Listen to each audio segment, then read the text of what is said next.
Well, welcome again, everybody. Good to see everyone.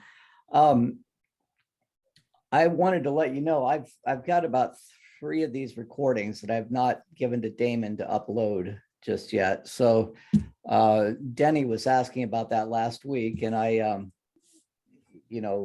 have to apologize for not getting those. And I know you're all waiting with eager anticipation to see those. But in case you have people who actually watch, we're a little bit behind in getting those uploaded. So, well, we're still in the middle of our book. And today I'd like to talk about chapters 21 and 22. But just to remind ourselves where we've been, we talked last time about the fact that chapter 13 of Matthew. Now we're looking at how Matthew, of course, is written as a liturgical supplement, maybe you might say, or as an alternative liturgy for the synagogue for people who, in the first century, prior to 150 of the Common Era, affirmed and professed Jesus as the Messiah. And so they wanted to understand, of course, just how it is that Jesus fit into their tradition that was, so foundational to who they were and how they understood themselves. It's our impression in the 21st century, but many will say that Jesus came to start a new religion, and that's certainly not the case. And I think John Shelby Spong has made it clear that Jesus was certainly working within the Jewish tradition. And we were last time looking at the Jewish calendar, and we started with Passover, and we're going to end with Passover. But Spong's thesis is that, if we read Matthew, we can align the observance of Jewish holidays in the synagogue with chapters moving from 1 through, well, now we're up to 13. Chapter 13 last time was the chapter that dealt with the observance of Sukkot, which was that harvest celebration where God is affirmed as creator, as well as, this was a time when people would come to the temple and offer their grain offerings. And it was an 8-day celebration that fell on the heels of Yom Kippur. And it made so much sense to me when I read Spong's analysis of this in chapter 13, because if you look at that list of parables that are told, now remember, Sukkot is an 8-day festival, and you would be doing some sort of religious observance on each of these days. So the list of parables that would have been told by Jesus aligned perfectly with the intent and with the focus of that Jewish holy day. But as Spong says, and it's starting to get kind of to be this recurring leitmotif in his chapters, he does not want to suggest that these parables were original with Jesus. He wants to, and I don't know who they would been original to, but they would have been teaching tools, you might say, that would have been told to try to explain who Jesus the Messiah was to this Jewish Christian group of followers of Jesus. And so Jesus is not the source of these, because the focus of these parables seem to be on the growth of the early church. How is it, for example, think about the mustard seed, this tiny little seed, which represented a very small and probably by 80 or 90 of the Common Era, an embattled faction of Jewish followers of Jesus, who nevertheless had before them the call to spread the word and to go out into all the nations, and spread, live according to the virtues of the kingdom of God. All of these parables seem to focus on the growth of the church. Jesus, apart from never mentioning, well, actually, he does mention the word church, but Jesus doesn't seem to have a conception of church so much. Jesus is, telling parables, and Jesus is teaching according to the covenant theology that he would have, been very familiar with as a Jew. But it's this later, 100 years later, as people are trying to spread the good news and trying to develop the kingdom, that these parables would have become important, because they all have to do with growth. They all have to do with, as Sukkot does, the Spirit of God and the abundance of God enlivening and invigorating a people wandering in the desert, but sustaining them, or a people wandering in the midst of the Roman Empire, just trying to barely eke it by. So that's where we were last time. Any questions or clarifications on that one?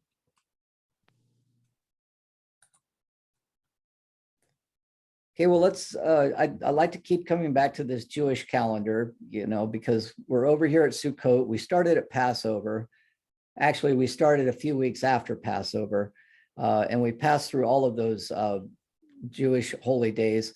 Sukkot ends with a holy day called Shemini Atzeret. It is basically the end of Sukkot, but this is an 8-day long celebration during the time during which would be filled with these parables. But now we have before us a long series of, well, as Spong says, 6 to 10 Sabbaths between Shemini Atzeret and Hanukkah, which is known as the Feast of Dedication. Now, note in this calendar that Hanukkah and Purim are different colors, and that is because they are so-called rabbinic holidays. They really get established not so much biblically in the Old Testament, but they get established historically, especially as Judaism, after the fall of the temple in 70, moves to a rabbinic leadership, rabbis leading readings and worship in synagogues. And so, of course, the Feast of Dedication was celebrated when Jesus was alive, but they are not holidays that are going to be found, or their observance are not going to be called for in the Hebrew Bible as we read it. So there are about 6 to 10 Sabbaths that need to be filled, according to Spong, with an explication of who Jesus is with regard to this new path that we're on, moving towards the Feast of Dedication. Just briefly, we'll talk about the Feast of Dedication later, but we call that Hanukkah, or we often hear it referred to as Hanukkah. And my students always would say, oh yeah, that's Jewish Christmas. Well, not really. It is a historical holiday that commemorates the rededication of the temple after it was destroyed by the Seleucids in 168 of the Common Era. And, they, after the Maccabean revolt, they were able to wrest the temple back from the Seleucids and rededicate it, and thereafter every year it came to be known as the Festival of Lights. And if you look at where that falls in the calendar, it's right around the middle of December, and in at least the northern hemisphere, that this is the time when darkness is starting to become more and more prominent. So usually right about the time of the so-called winter solstice, this Festival of Lights, which commemorates the dedication of the temple, rededication of the temple, but also the affirmation that light will come back into the world. And this is going to be important for us because when we look forward, Matthew is going to place the transfiguration of Jesus right on top of that Feast of Dedication. But we have about 3 chapters to deal with before we get there. So how is it, according to Spong's thesis, that Jewish followers of Jesus in the synagogue filled their worship observance with teachings about Jesus? And this is where Spong is going to take us through chapters 14, 15, and 16 of Matthew, which he says, and he doesn't need to say it, I mean, which very clearly fall into 3 units. They're, first of all, the unit of the beheading of John the Baptist. Second, we have the story. Galen is just joining us, and Denny, I think, joins us. We also have the story of the feeding of the 5,000 and the feeding of the 4,000. Now, oftentimes we think of the feeding of the 5,000 as a story that's read, just that we read it, you know, through our gospel glasses of the Gospel of John. But there are actually 2 instances of this in the Gospel of Matthew, and they fall right on the heels of each other. And so Spong is going to ask a question, what is that all about, right? Well, that's one of the units, the feeding of the 5,000/4,000. And then, of course, the healing of the woman with the issue of blood that is going to come in chapter 16. So these 3 units and reflection on these 3 units in these 3 chapters would have been the readings, or the I can't say that it was actually written down just yet, but that would have been the content for reflecting on the synagogue worship between the end of Sukkot and the Feast of Dedication. So any questions about this so far? Dan? Yeah. I'm on. I'm again using my Kindle. So where do I do my on and off again?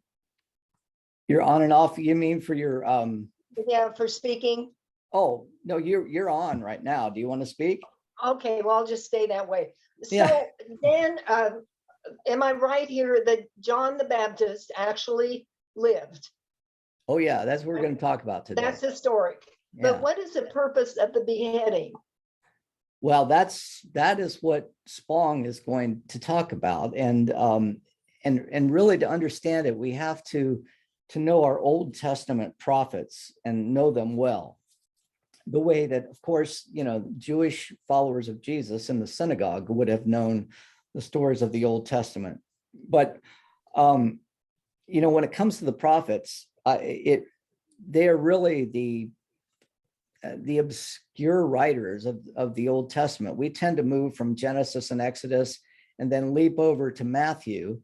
And, you know, we dabble a little bit in the Psalms, and then maybe, I don't know, what a few of the prophetic, you know, pronouncements about Jesus.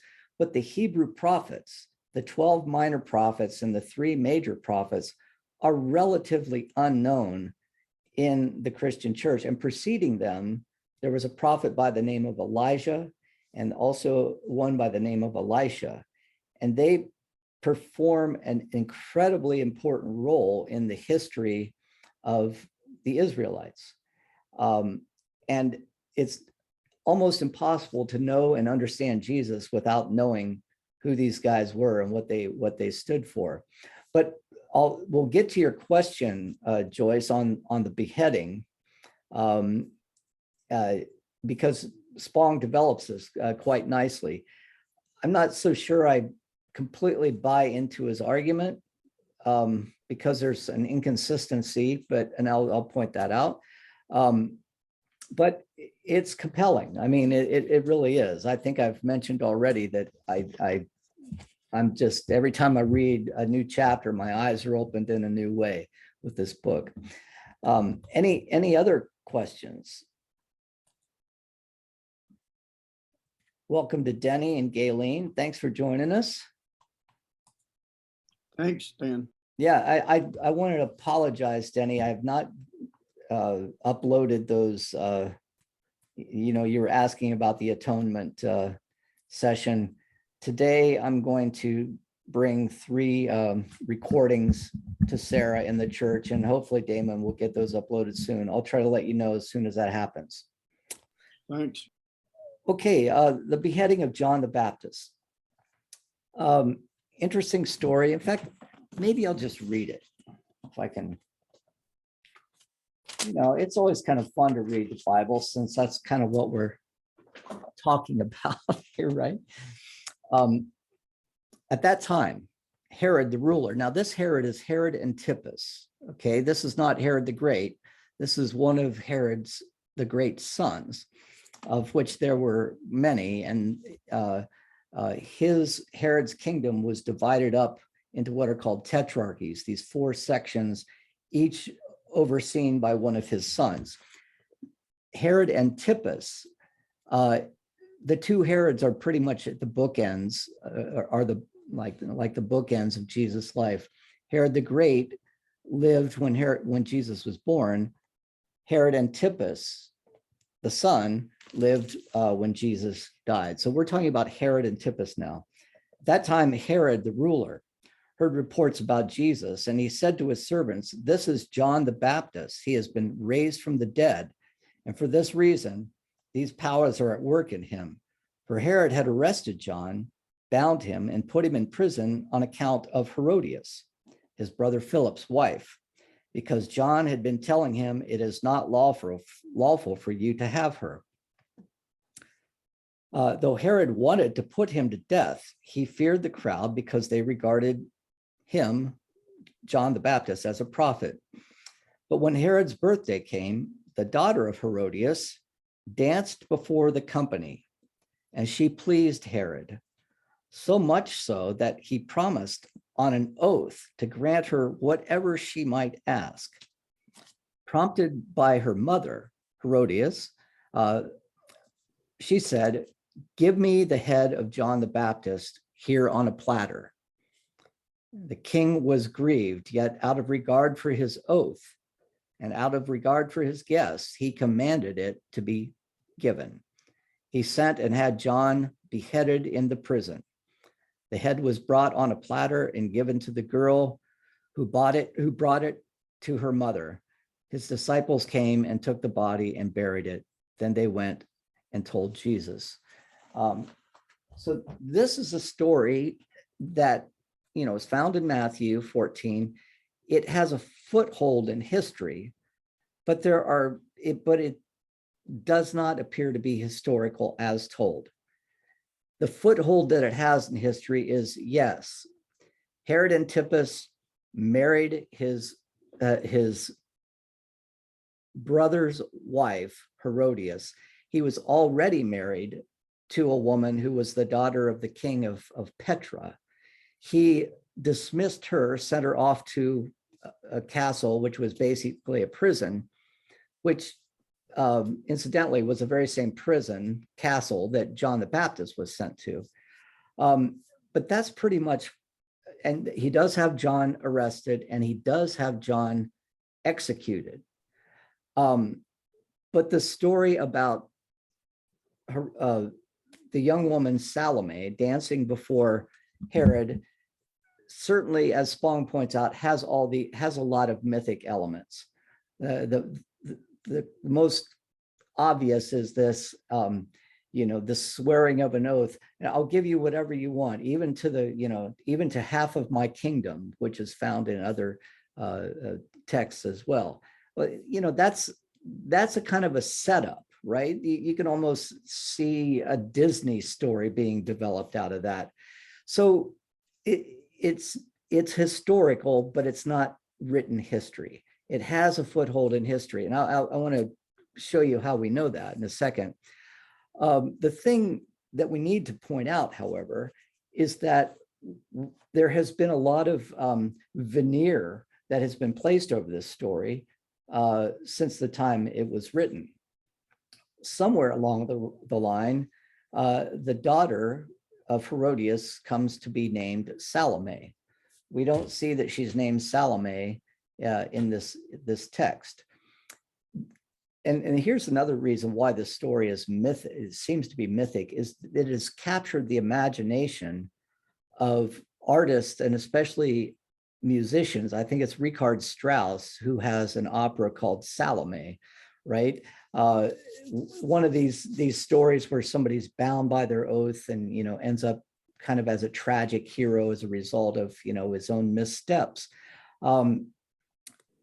It comes to be known in the opera as the Dance of the Seven Veils. Salome dancing before her stepfather, I guess it would be.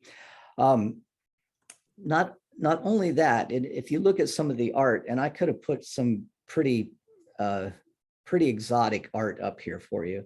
There's this sexual overtone that goes to the dance that has been laid atop of the story as well. And this is where I wish Spong would have developed this a little bit more.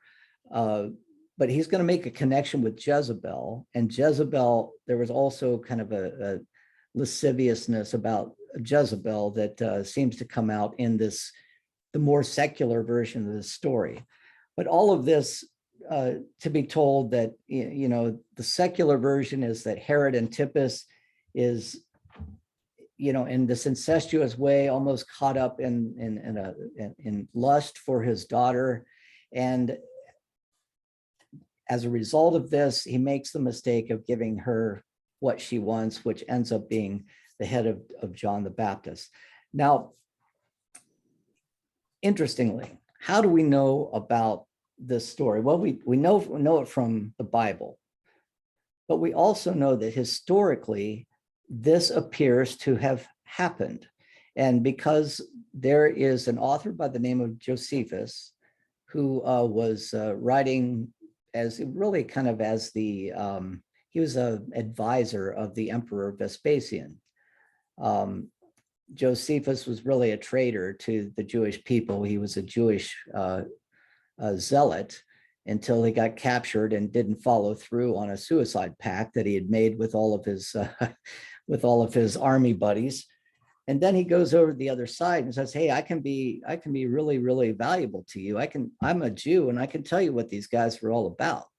So he writes 2 books, The Antiquities of the Jews and Jewish Wars. And it's in Jewish Antiquities that Josephus writes this. Now, he prefaces this with the story of Herod Antipas marrying the wife of his brother Philip, and of course dismissing his present wife. And this causes a conflict between the father of the original wife, whose name I can't remember it, but I think it's in here, and Herod Antipas, and they go to war with each other. And Herod's army is wiped out as a result of this. And the Jews interpret this as just punishment from God for killing John the Baptist.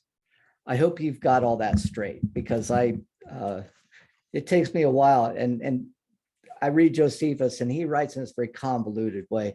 But here's what Josephus says after giving that introduction. Now, some of the Jews thought that the destruction of Herod's army came from God as a just punishment of what Herod had done against John the Baptist, who was called the Baptist. For Herod had killed this good man who had commanded the Jews to exercise virtue, righteousness towards one another, and piety towards God.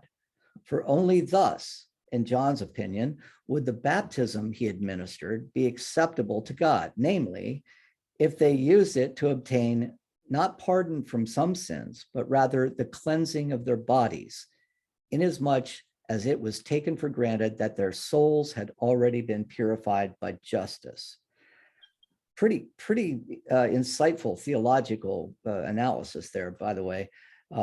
Now, many people came in crowds to him, to John the Baptist, for they were greatly moved by his words.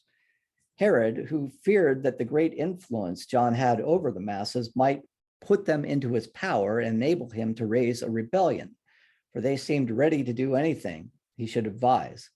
So, Herod sees in John a potential problem. He doesn't want John to cause the people to revolt. And so Herod thought it best to put him to death. One of those easy decisions you make these days. In this way, he might prevent any mischief John might cause and not bring himself into difficulties by sparing a man who might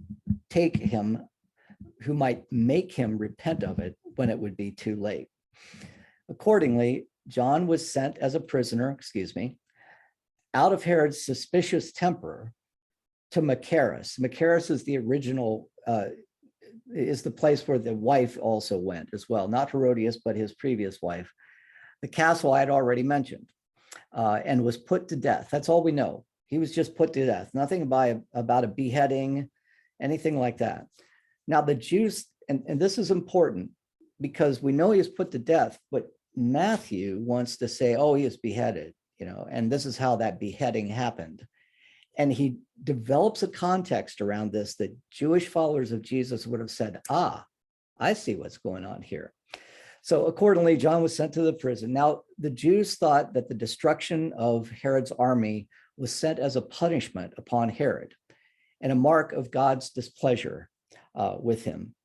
So that's out of Jewish antiquities. I want to stop there and just see if you have, because this is an external source that is acknowledging, yes, this guy, John the Baptist, lived. This is not something written by John the Baptist followers. This is somebody who is writing as objectively as we can hope for contemporaneously with John. So we have a good sense that John the Baptist lived. Now, Joyce, does that help you? Yes. Yeah. Yes. Thank you. Yeah. Now, but your question, why the beheading? That's the key question. And so see what a theologian you're becoming, Joyce, you really are. Because you're really hitting it on the head. I don't understand why this beheading had to happen, Well, we're going to tell you. Any other questions or comments about Josephus? Well, I also want to point out that a little bit prior to this, Josephus mentions Jesus as well. And it's just a brief passing, a kind of a passing interest, but there are texts of Josephus's Jewish antiquities that seem to suggest that Josephus thought that Jesus was the Messiah. He was, that Josephus was a true believer. Most likely not the case. So it's an example of, remember how texts are written. Josephus would have written his text. He would have given it to a scribe who would have copied it down, and that person would have given it to a scribe who would have copied it down, and then on down the line historically, until at some point, a scribe is reading this and he's saying, oh, he's mentioning Jesus. Now, this might be 300 years later when Christianity is, the official religion of the Roman Empire. And this scribe, as was not uncommon, adds his own commentary to Josephus. And so here's what the text of Josephus said, and you can kind of tell where Josephus was writing and where the commentary or the commenter was writing as well. So this is what Josephus probably wrote about Jesus. Now, there was about this time Jesus, a wise man, for he was a doer of wonders. He drew many after him. When Pilate, at the suggestion of the principal men among him, had condemned him, Jesus, to the cross, those that loved him at first did not forsake him. And the tribe of Christians so named from him are not extinct at this day. So he makes this little passing of mention of Jesus. Now, the text 300 years later, we come to read this. Now, there was about this time Jesus, a wise man, if it be lawful to call him a man, for he was a doer of wonders, a teacher of such men as received the truth with pleasure. He drew many after him, both of the Jews and the Gentiles. He was the Christ, the Messiah, right?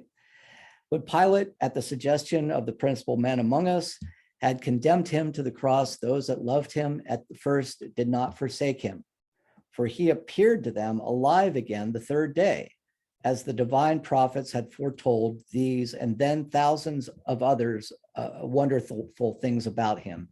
And the tribe of Christians so named from him are not extinct to this day. It's unlikely that Josephus, writing for Vespasian, in the Roman cultic practice, the Vespasian is a god incarnate to be worshipped. If you're Josephus and you're trying to keep your head about you, literally and figuratively, you do not go claiming that Jesus is the Messiah. Those are fighting words. Nor do you claim that, he not that Christians said this, but he actually rose again from the dead and appeared to them, and he was a fulfillment of prophecy. It just doesn't fit in the historical context of Josephus's writing. It's what we would call an anomaly. I mean, it's anachronistic anomaly.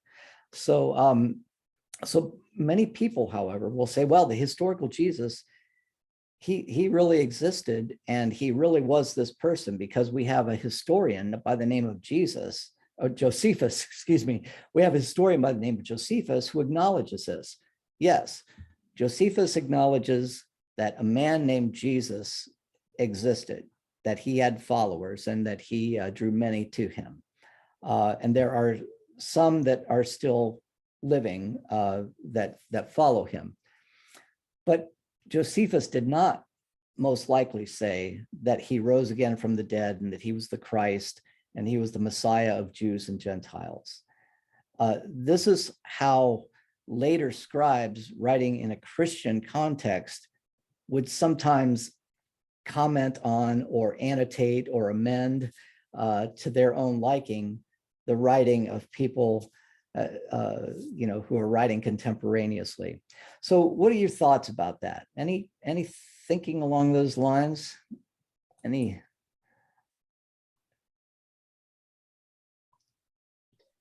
that answers some questions for me. It does? Yeah. How so?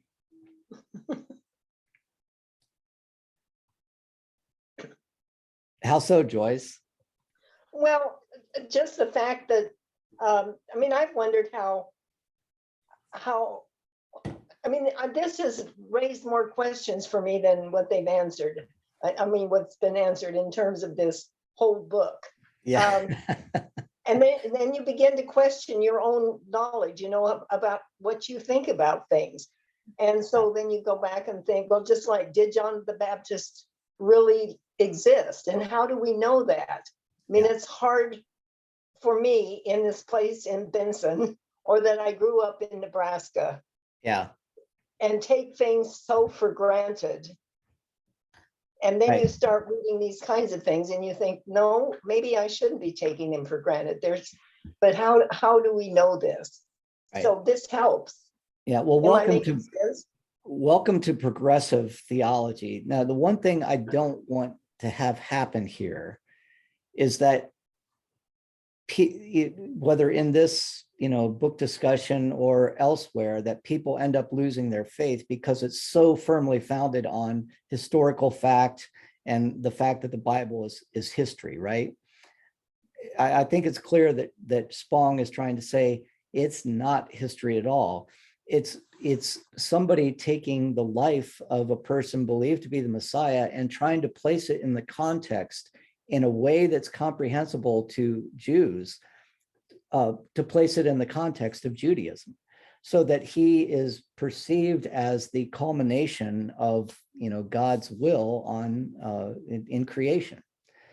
And that's how you come to first understand Jesus, if you're a Jew living at this time, and then you come to spread that gospel, as Matthew is going to say at the end of his gospel in chapter 28, I believe. So it can be disheartening, and you have to kind of learn to love the questions more than the answers, which is difficult in our society. I certainly agree. Any other comments about this? Yeah, I inject, I guess, Dan, Yeah. that really what we've been discussing now is kind of not all of that progressive and modern. And that's the way I was, educated by my Yeah, New Testament professor 50 years ago. yeah, But what this shows, in contravention to what some modernists think, is there is historical record for Jesus. right. Now, it doesn't include all of the green material here, but at least it's some proof that he exists, that he's not just a metaphor, or he's not just brought forth.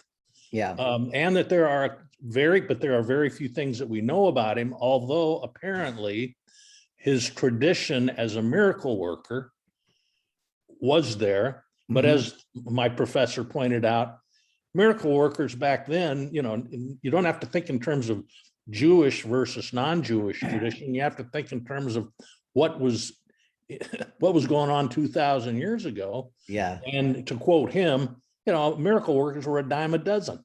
Yes. Because anybody could do something that couldn't be explained by reason and logic, because that's just not the way things worked.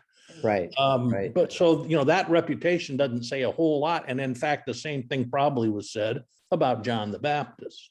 Yeah, right. So it's really kind of not, it's counter to the most progressive views, theological views now, to even accept the fact that there is historical basis, limited as it is, but it's historical basis for the existence of those two individuals. Yeah. Oh, I see what you're saying. Yeah, actually, we're a little bit more center of the road, basically, aren't we?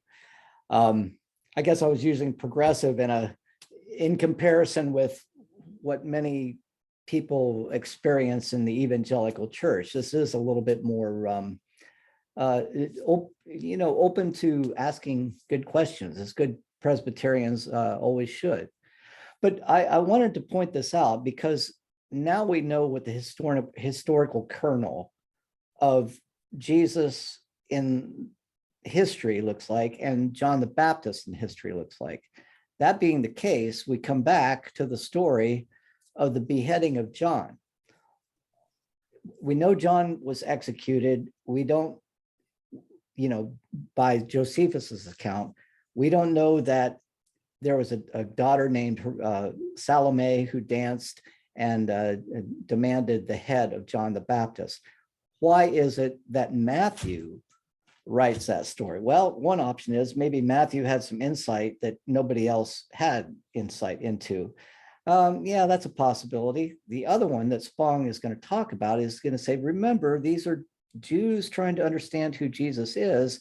And if you can place Jesus in the context of the Hebrew prophets, and as well as the messianic expectations of the day, then it's going to be a much more fruitful endeavor for people to understand the messianic aspect of Jesus' ministry. And so reading the story through Jewish Christian eyes, it is important that Matthew portrays John the Baptist as the messianic messenger. He was the one who, according to Christian, even today, is seen as the voice crying in the wilderness, the one who is believed to come to prepare the way, to make straight the paths for the messianic age and the coming of the Messiah. And historically, there was probably not a lot that we think about John the Baptist that was really characteristic of the historical John the Baptist. What we read about in the Bible is most likely not the John of history. This is the John that is taking on all of the trappings of Christian apologists or Jewish apologists, trying to show just how completely perfect John the Baptist is as the Elijah who would come to precede the Messiah. All of these things that we hear about John, dressing in camel's hair and living in the desert and eating locusts and honey, and a wild man who is also, as we've seen in this story, Herod Antipas and Herodias, he's challenging them in a way that ultimately concludes in his death.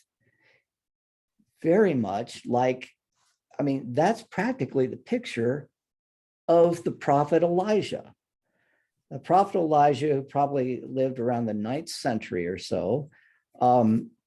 If you know his story, it's sometimes hard to distinguish. In fact, I sometimes get myself mixed up when I think about John the Baptist and Elijah. Or did the crows come and feed John the Baptist, or was that Elijah?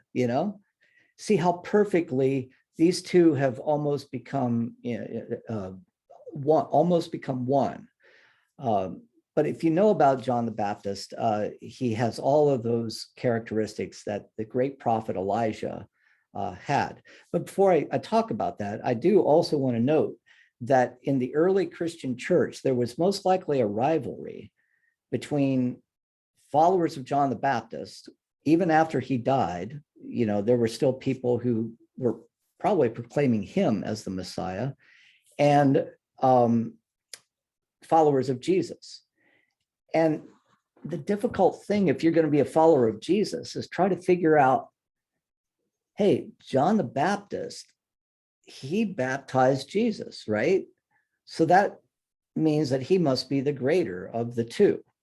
And this is why we have that story early on in Jesus' baptism. And John doesn't want to baptize. Hey, I shouldn't be doing this. You should be baptizing me. And Jesus says, well, we need to do this to, fulfill prophecy and to, is that the way it's said? I can't remember now.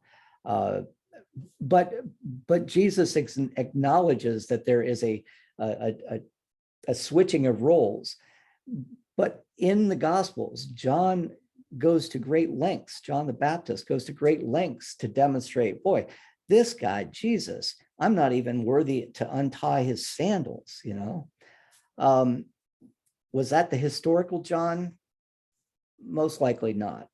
Was that according to Spong, was that the John that was created by Jewish followers of Jesus to demonstrate his harbinger status, the one who precedes Jesus? Most likely. They wanted to emphasize that it's not John who is the Messiah, it's Jesus. John preceded the Messiah. So we see evidence that there was probably a rivalry, even all the way into 70 or 80 of the Common Era, between people who said, John was the Messiah or Jesus was the Messiah. Any questions about that?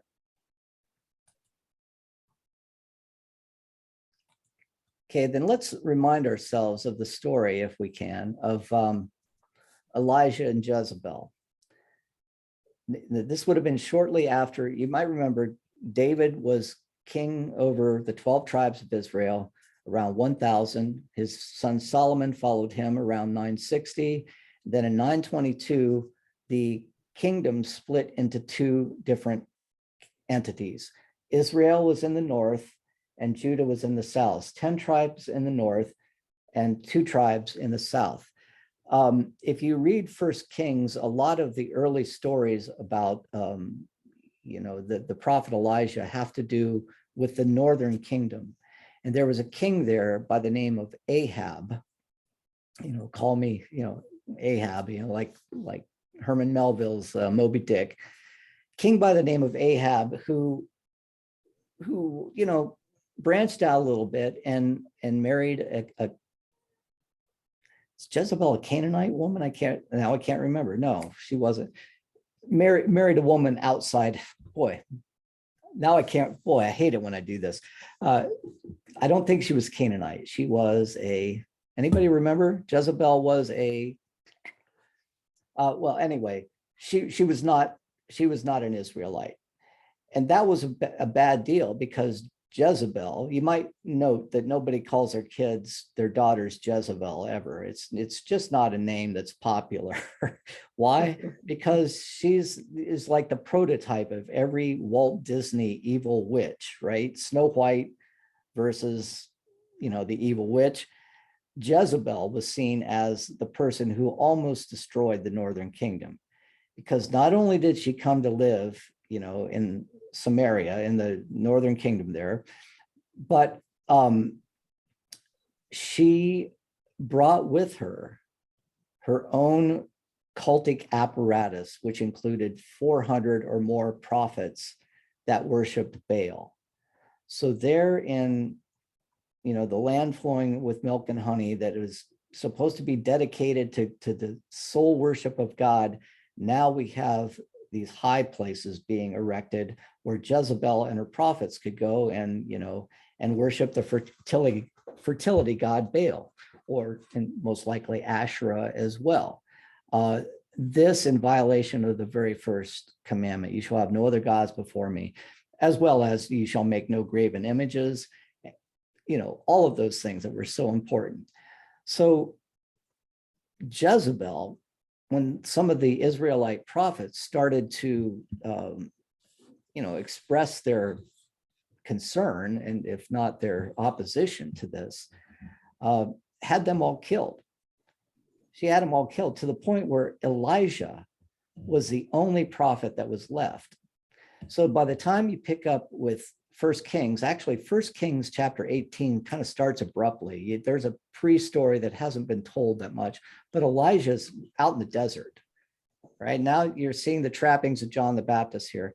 He's out in the desert. He's on the run because he knows he's going to be killed by Jezebel as well. And this is the place where he is, he's fed by the crows. He is a Gentile woman. He raises her son from the dead, and provides oil and corn for her to live on. These miracles that are attributed to him. But eventually, push comes to shove, and Elijah has to go back. He's called by God to go back and challenge the prophets of Baal. And this challenge takes place on Mount Carmel, which is Gentile territory in Jesus' day. And it's Elijah alone and these 400 prophets, and they build this altar. And to make a long story short, Elijah asked the prophets, have your god Baal send fire down to alight this offering that you've made. And it never happens. And the whole time Elijah's kind of making fun of him. Hey, I mean, literally, he says this, hey, where is Baal? Maybe he's at the bathroom or something. Maybe he's getting caught up at, in the privy. Why can't he do this? And so they're defeated. And then Elijah adds insult to injury. He builds his altar, puts the bull on the altar, then dumps water on it. And this is at the time of a drought, right? And so water was very precious. And he calls down fire from heaven, and boom, the fire from heaven comes, and the people see that, the God of Israel is the true God. Then the 400 prophets are beheaded. They are beheaded. Okay, now you're picking up on some themes here. The beheading theme is quite is important. Well, Jezebel is beside herself as a result of this.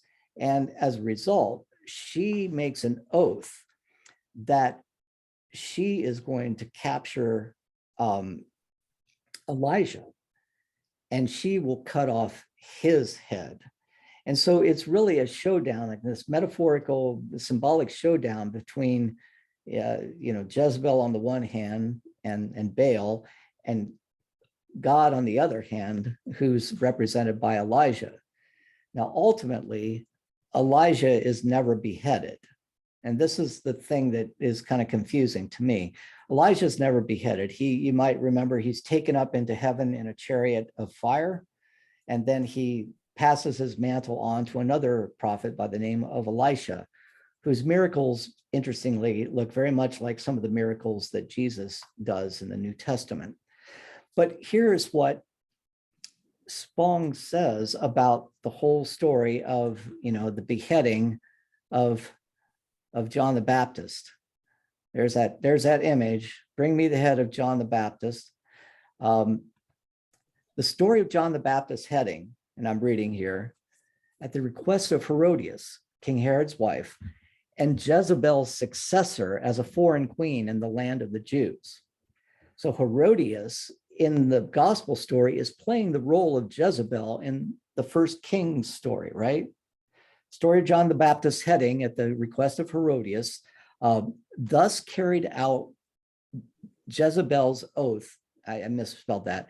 Thus carried out Jezebel's oath, and thereby, in the minds of Matthew's Jewish audience, sealed John's identity as the new Elijah. This is what that story is all about. In order to claim the designation of Messiah for Jesus, his followers had to create the role of Elijah for John the Baptist. John then had to die the death intended for Elijah.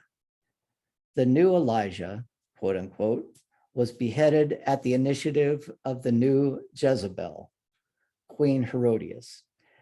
Now, I get where he's coming from there, but remember, Elijah was never beheaded. I don't understand how he can justify this sentence, right? John then had to die the death intended for Elijah.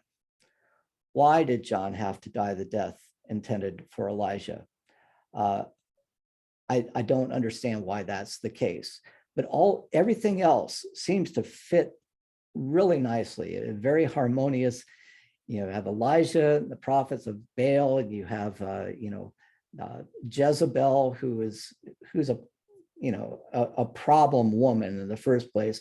You have some of these sexual overtones that go along with Jezebel that get picked up in the Herodias story and Salome's story as well. Jezebel was known as a queen who basically ran the show. She wore the pants in the family, which in the 9th century, you can imagine a patriarchal culture was probably the biggest sin imaginable. You don't run a family with a woman at the head. What Matthew does is he takes that implication and adds it to his story of, Herodias. Herodias is wearing the pants in this family too, isn't she? And look at how low, our Jewish culture has sunk, right? And so what happens when you sink so low? Well, the great prophets end up dead because, unfortunately, this is very misogynistic, because a woman is in charge. So let me, we just have 5 minutes left. I want to stop there. And Joyce, you asked the question, why does he need to be beheaded? John historically probably didn't need to be beheaded, but according to Spong, symbolically, as this story is being told, John the Baptist, needed to be beheaded so that Jewish followers of Jesus, when hearing the story, said, oh, that's just like Elijah. And oh, Elijah was supposed to come before the Messiah. And oh, John the Baptist came before Jesus. Jesus must be the Messiah. Jesus is the Messiah, not must be. So what do you have to say, Joyce? I don't want to keep picking on you, but I'm. Well, kind of a long way around. Sorry if I made it too long, but I didn't know if. Oh, no, I don't mean you. I Yeah.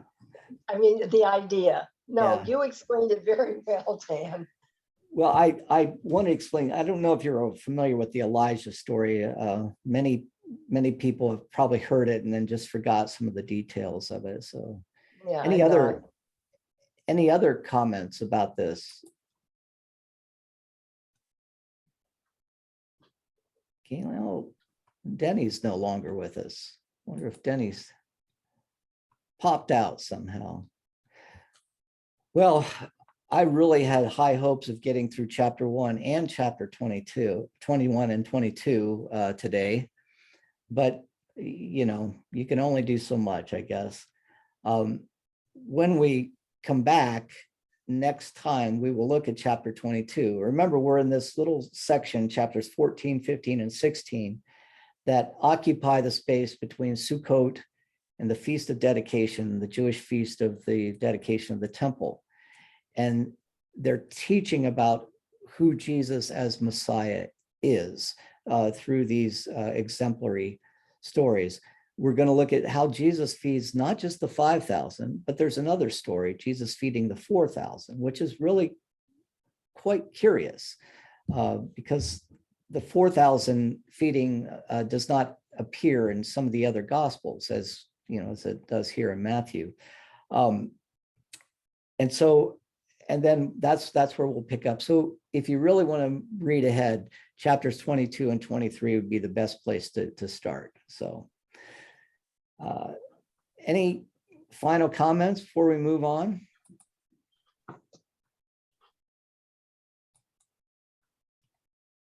Okay, well, I'm going to stop our share here so I can get you out of here. And thank you, everybody. Galen, thanks for joining us once again. So, all right, I'll see you next Thank you. Wednesday. Yeah, you're Okay, welcome. thank you, You're welcome. Dan. Bye now. Stay cool. Okay, I'll try. All right, bye.